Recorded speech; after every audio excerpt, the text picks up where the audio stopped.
primim. Bună ziua! Nu primim. Dacă eu n-am multe, am vreo 18 țigărăți. Am spus că nu primim. Dar de ce? E acasă, n-am tară. Încă să zădă încă. Ce? Poftim. Nu primim. Ți-am spus, omule, că nu primim. Nu primim, omule. Pe mare, peule.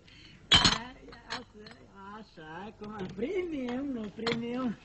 Este la deloc. N-am mult, că prea o rămas o față. Hai că mai am aici o leacă. Deloc așa că pune. Una. Două. Una. Trei. Două. 4. Două. Nu știu, drag, să nează, nu știu. Pune înapoi, hai, soare, pune înapoi. Ești bune? Da. Dacă nu-s bune. De ce? E ca așa. E ca uite asta. E o loie, e grasă. Asta e oțet și e slabă. Slabă. Da. Asta e coniac și e scumpă, dar asta asta nu intră în standard, nu primesc nici asta. Da. Păi cum asta? Stecle ca stecle, se băi, grasă, iacră, chipărată, simt că să-i Asta e divin și iacră, ai dreptate. Trebuie să-i mănânci, dacă stecle, eu l-am cumpărat, le-am adus. Eu ți-am spus ce? De asta înseamnă că asta se are. Asta? Da. Asta nu intră în standard. De ce? De asta? Asta e mare și nu iese din standard. De asta? Asta? Asta nici nu iese, nici nu intră. În standard. E ghine. Aia tot cum facem noi, e ca... E bun, dar știi că...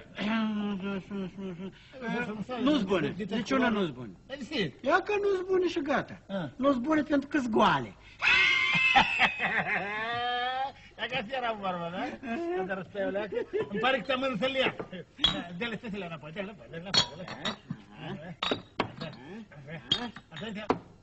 Asta era bubă, da? Da, asta e buba. Chestiunea asta noi o putem pune la punct. Păi da, noi suntem la punct, suntem la punctul de predare al recipientelor de sticlă. Aici totul trebuie să punem la punct.